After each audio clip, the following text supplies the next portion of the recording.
Anime as we know it today would not exist without... Don't lose your way! Don't believe me? Studio Gainax, which includes the creator of a little series called Neon Genesis Evangelion, got their start by effectively creating the anime girl bunny suit. They started all of this, and then they went on to make what basically became the prototype for one of the most influential anime ever made.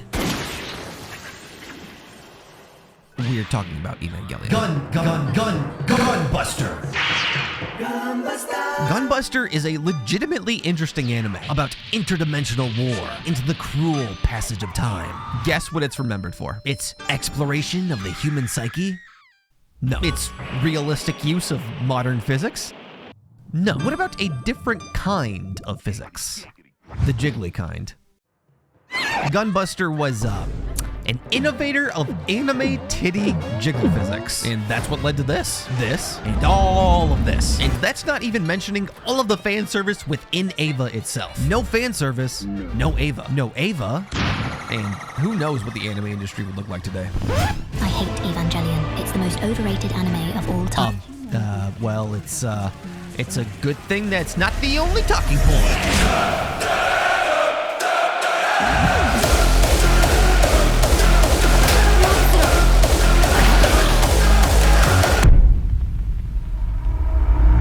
This is what it does. It appeals to like the male fantasy. No matter how you feel about yourself, I still love you. After pouring hours and hours into research, I can safely say that every time I close my eyes now I see anime panties. I can safely say yes, that is the point. The purpose of fiction is to appeal to fantasy. Don't worry, ladies and others, it's not like you've been forgotten, but I will admit, anime does disproportionately sexualize females. And the reasoning for that is supply and demand. Why is it all boys are idiots and so horny all of the time? What'd I do? Listen, you can't exactly control what people want. I mean, I guess you can, but things are definitely leveling out. The most popular modern shonen, Jujutsu Kaisen, is known for... Correct!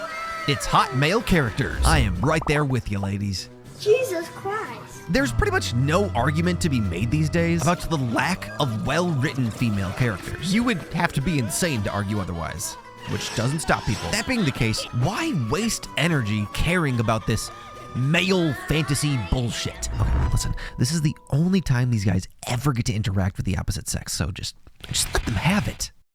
That was a joke, by the way. It's funny because it's true. But fan service is everywhere, even where it doesn't make sense, and it distracts from the plot. And on those points, I actually agree. Fan service is not its own sentient being. It is a literary device. It can be used well, it can be used very well, it can definitely be overused, and it can be used terribly. Sex.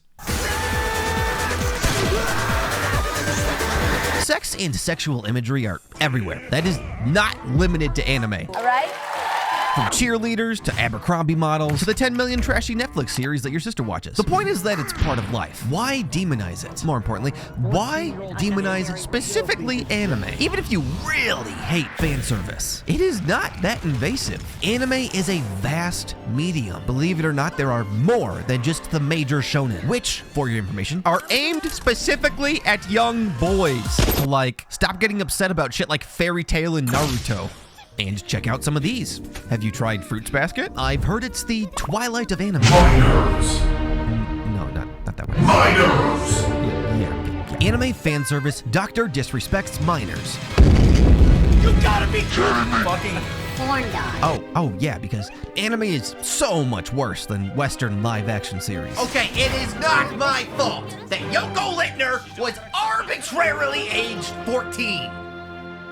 But yeah, there is this thing called lolicon. It is bad, but it's also not real. But you can pretty easily avoid lolicon. And this video is not about that. This conversation's been had so many fucking times. Just yap. One of the earliest recorded examples of sexual advertising was Duke & Son cigarettes in 1885. They would put these,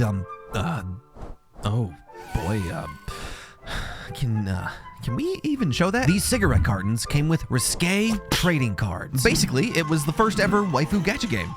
and it worked. What a fucked up. Duke became the #1 American cigarette by 1890. And if it worked for cigarettes, it can work for anime. Manga covers, uncensored DVDs, figures, other memorabilia. Fan service generates so much revenue for the anime industry, it is absurd. Just ask Ufotable how they got their budget. Love is War. You like Love is War, right? Of course you do. Everybody likes Love is War. Love is War released an exclusive OVA, bundled with the 22nd volume of its manga. The OVA was basically just fan service. And guess what? That quarter sold 500,000 units, more than any other before or since, as long as you don't include the final volume, which is cheating. And this bundling of fan service with stuff is a pretty common strategy for series to generate that extra little bit of income. Kind of like your English teacher with an OnlyFans. Without fan service, we wouldn't have nearly the same quality or quantity of anime that we enjoy today. And that's not even including the There is literally an entire genre of anime dedicated to fan service. That prototype for Evangelion? Ecchi. No Game No Life? Also ecchi. I don't really think it should count, but Mushoku Tensei? Ecchi. Here's my favorite popular ecchi, and the lesser known one. Sorry, but you guys know that some people really wanted those lists. But fan service is so profitable that it created ecchi. And ecchi, in essence, is the manifestation of fan service becoming its own art form.